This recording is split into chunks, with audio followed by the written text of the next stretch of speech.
जय मसीह की। Prayer time के एक और एपिसोड में शुभ संदेश टीवी के सभी दर्शकों का प्रभु यीशु के नाम में मैं स्वागत करती हूँ। आशा करते हैं कि आप प्रभु में आनंदित हैं। यदि आपके पास कोई प्रार्थना के विषय हो तो हम आपको बताना चाहते हैं कि जो स्क्रीन पर दिखाया गया नंबर है, आप इस पर कॉल कर कर अपने प्रार्थना के विषय बांट सकते हैं, या फिर हमारे शुभ संदेश टीवी के ऐप को डाउनलोड कर कर उसमें आप अपने प्रेयर पॉइंट्स को बांट सकते हैं, या YouTube के कमेंट बॉक्स में भी प्रार्थना के विषय दे सकते हैं। हमारे प्रार्थना योद्धा आपके लिए प्रार्थना जरूर करेंगे। जब हमारे जीवन में मुश्किलें आती हैं तो हम परमेश्वर को पुकारते हैं। हम ढूंढते हैं कि कौन है वो ईश्वर जो हमारी प्रार्थना को सुन सकता है। और बाइबल बताती है कि ये बाइबल का परमेश्वर वो परमेश्वर है जिसने स्वर्ग और पृथ्वी की रचना की, जिसने जानवरों को बनाया, जिसने पेड़ पौधों को बनाया, जिसने मनुष्य की सृष्टि की।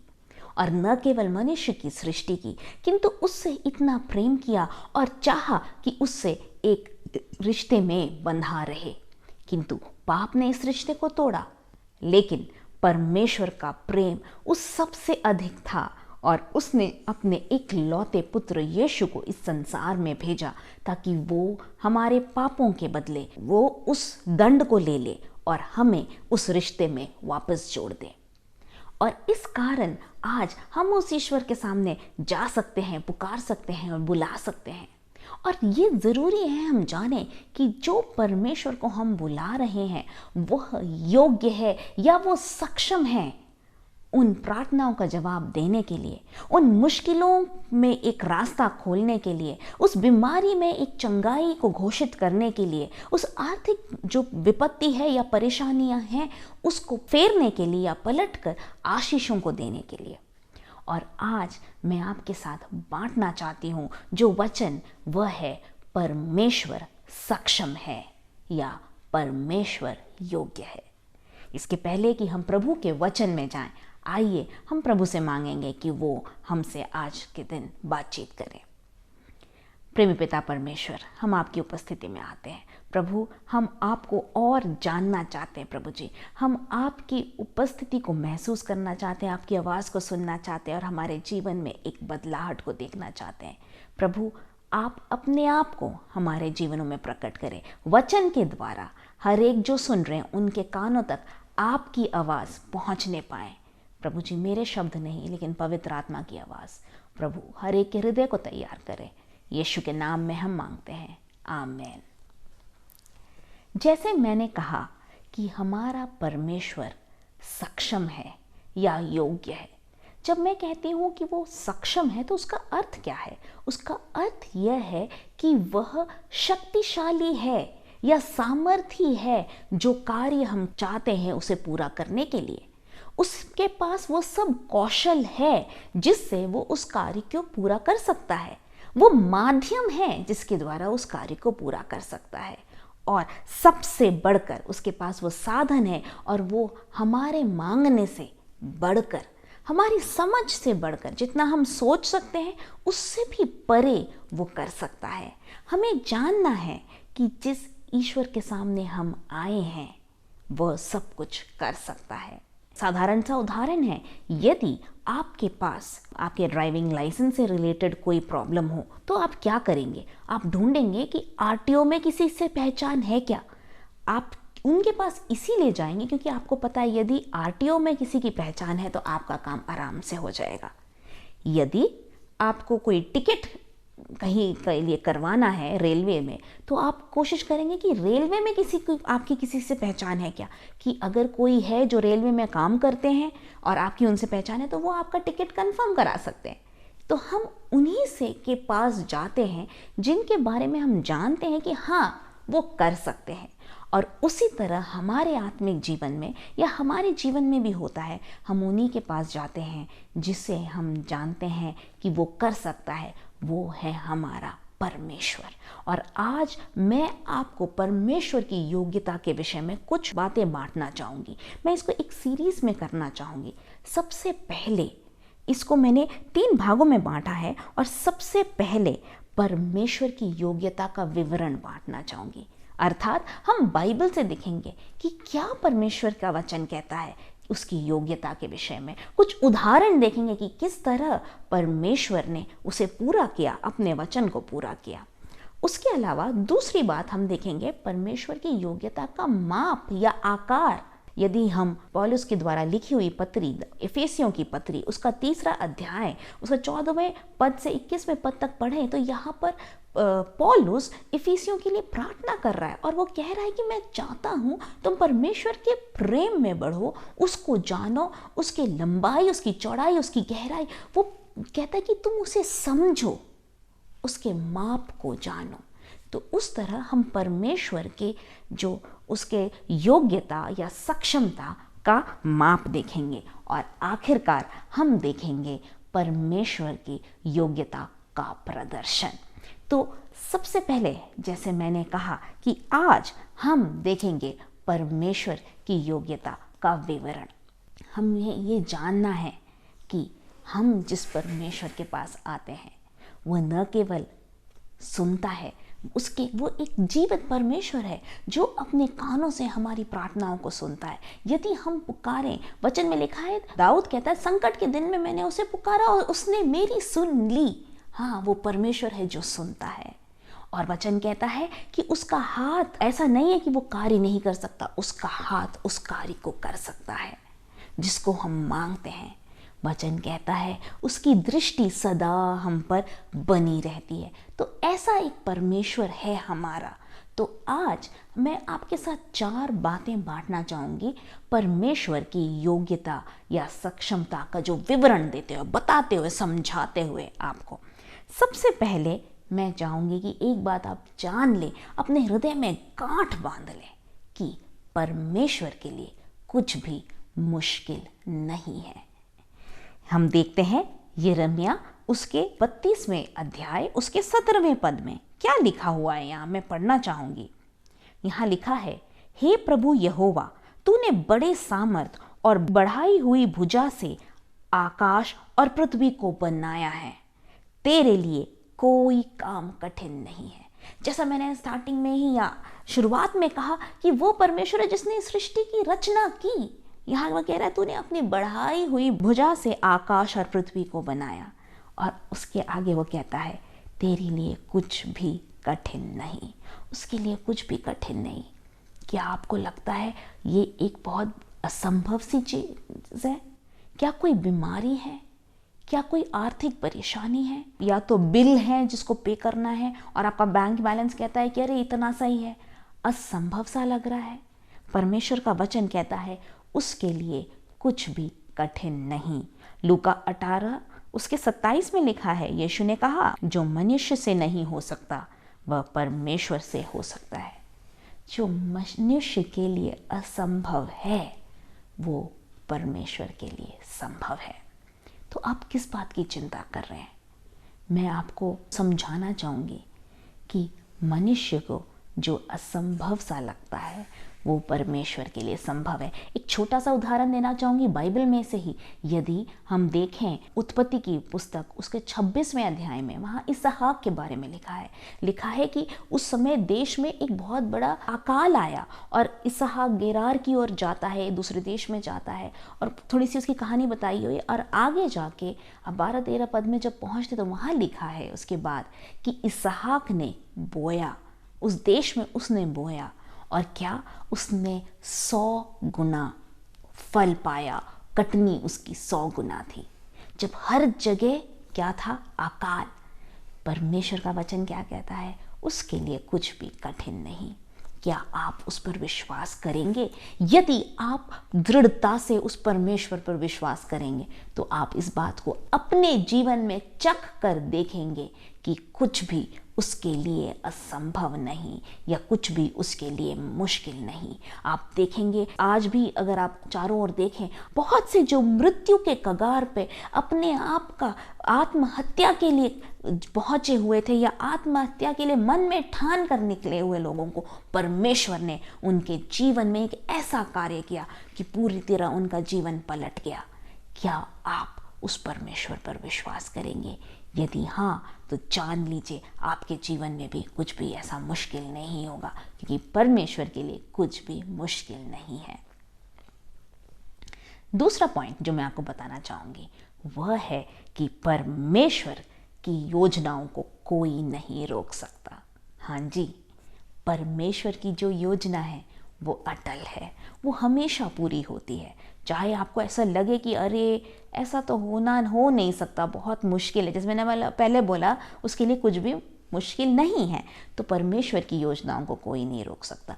यदि आपके जीवन में उसने कहा है कि आपके लिए वो एक मार्ग खोलेगा, तो वो ज़रूर खोलेगा। वो परमेश्वर है जो रेगिस्तान में जल की धाराएं बहाता है, जो बंजर भूमि में वो बहुत अच्छी फसल उगाता है। और इसके लिए भी मैं आपको एक उदाहरण देना चाहूँगी। मैं यूसुफ के जीवन से बोलना चाहूँगी।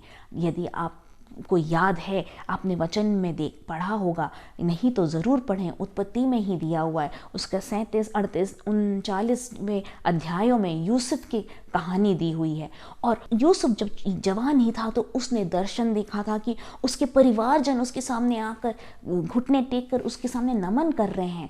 और उस समय तो सबने उसको ठट्टा में उड़ा दिया, उसके भाइयों ने ठट्टा में उड़ा दिया, लेकिन वो बहुत मुश्किलों से होके गुजरा। उसको दूसरे देश में बेच दिया था, वो बंधुआ के रूप में था, वहां पर भी उसको जेल में डाल दिया था। ये 17वें साल में वो अपने घर से दूर हो गया था, उसके खुद के भाइयों ने उसे बेच दिया था।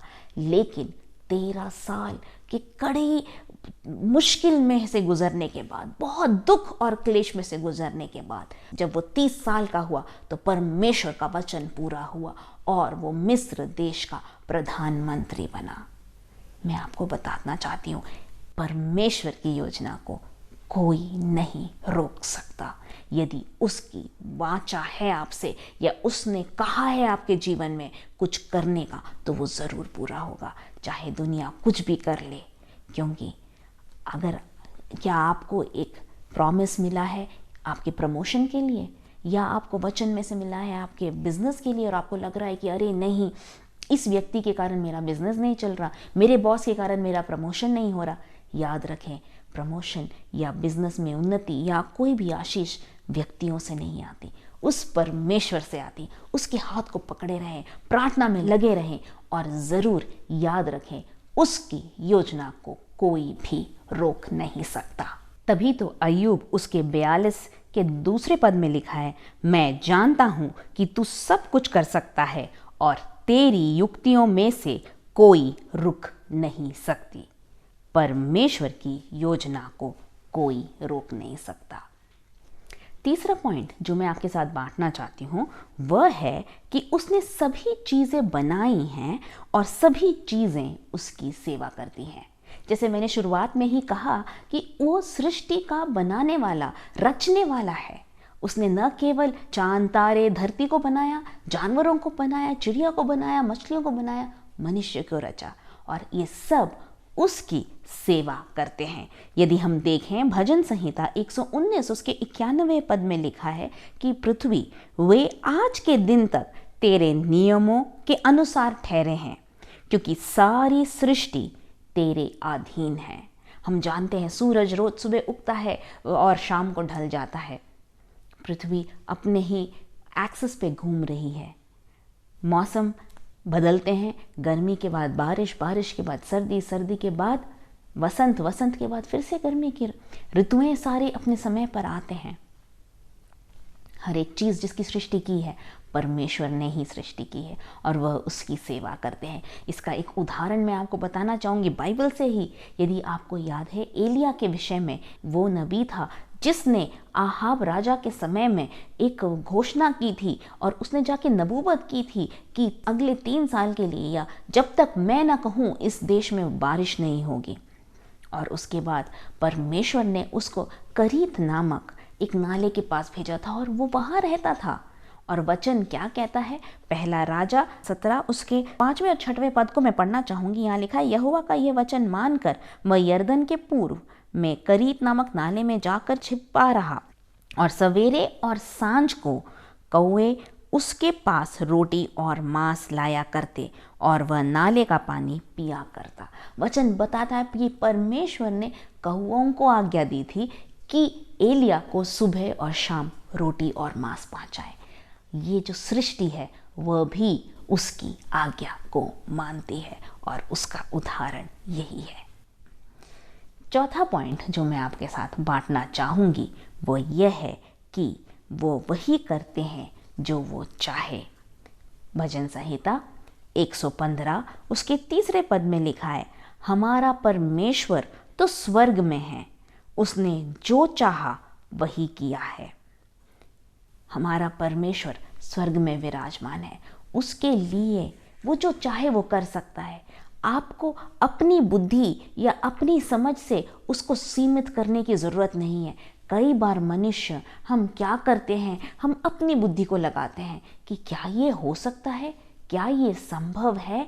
हम जब देखते हैं कि चीज़ मुश्किल है तो हम सोचते हैं अरे ये नहीं हो सकता। यही तो मैंने पहले पॉइंट में आपको बताया कि उसके लिए कुछ भी मुश्किल या असंभव नहीं है। तो हम क्यों अपनी बुद्धि या अपनी सोच से उन्हें सीमित करते हैं। अपनी बुद्धि या अपनी सोच से उन्हें ना सीमित करें, क्योंकि वो जो चाहे वो कर सकते हैं।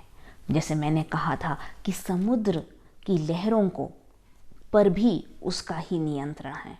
वो दृढ़ चट्टान है जिस पर हम खड़े होते हैं। यीशु वो चट्टान है जिस पर हम दृढ़ता से खड़े हो सकते हैं और वो हमें हर मुसीबत में भी बचाता है। यदि हम पूरी तरह उस पर दृढ़ता से उसको पकड़े रहें तो हमारे जीवन में भी जो हम प्रार्थना करते हैं, जो हम मांगते हैं, उसको पूरा करने के लिए परमेश्वर हमारे जीवन में सक्षम है। तो जल्दी से फिर से ये 4 बातें मैं याद दिलाना चाहूँगी कि परमेश्वर सबसे पहले उसकी योग्यता का जब मैंने विवरण किया तो सबसे पहले मैंने बोला कि उसके लिए कुछ भी मुश्किल नहीं है। आप ये समझ लीजिए कि उसके लिए कुछ भी मुश्किल या असंभव नहीं है। वो असंभव शब्द परमेश्वर की डिक्शनरी में नहीं है, उनके शब्दकोश में नहीं है। दूसरी बात, उसकी योजनाओं को कोई नहीं रोक सकता। यदि उसकी वाणी है आपके जीवन में, उसने एक वचन दिया है आपके जीवन में, तो वो उसको पूरा करने के योग्य है, वो उसको पूरा करने के सक्षम है। तो याद रखें, उसकी योजनाओं को कोई नहीं रोक सकता। तीसरी बात, उसने सारी चीज़ों को उसने सृजा है और ये सारी चीज़ें उसकी सेवा करते हैं। सारी सृष्टि उसकी सेवा करते हैं। वो चाहे मनुष्य हो जो आपके साथ काम करते हों, वो चाहे जानवर हो जो आपके आसपास हैं, वो चाहे हमारा जो वातावरण हो। हम जानते हैं कि किस तरह प्रभु ने उस बाढ़ को, उस तूफान को और आंधी को डांटा और उसके एक शब्द के सामने वो आंधी और तूफान शांत हो गया।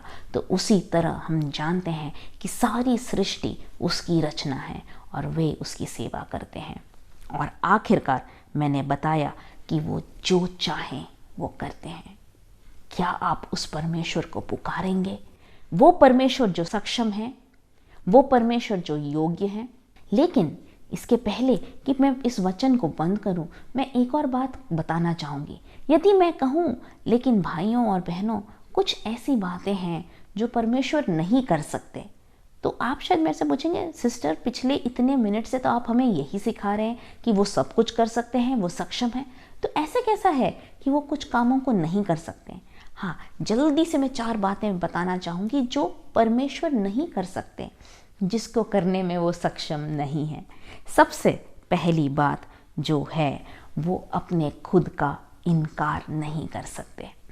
वचन में लिखा है 2 तीमुथियुस उसका 2 अध्याय और 13वें पद में, मैं इसे पढ़ना चाहूँगी।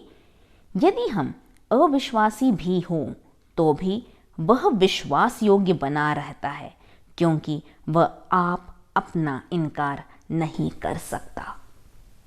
परमेश्वर का वचन साफ कहता है, कई बार हम अविश्वासी होते हैं। हम परमेश्वर से बोलते, प्रभु यदि आप ये मेरे जीवन में करेंगे तो मैं इसको पूरा करूंगा, मैं पूरी तरह आपके पीछे चलूंगा, आपसे पूरे दिल से प्रेम करूंगा। हम बहुत सी बातें बोलते हैं, लेकिन कई बार हम उसको पूरा नहीं करते। हम उसमें विश्वास योग्य नहीं रहते हैं, अविश्वासी हो जाते हैं।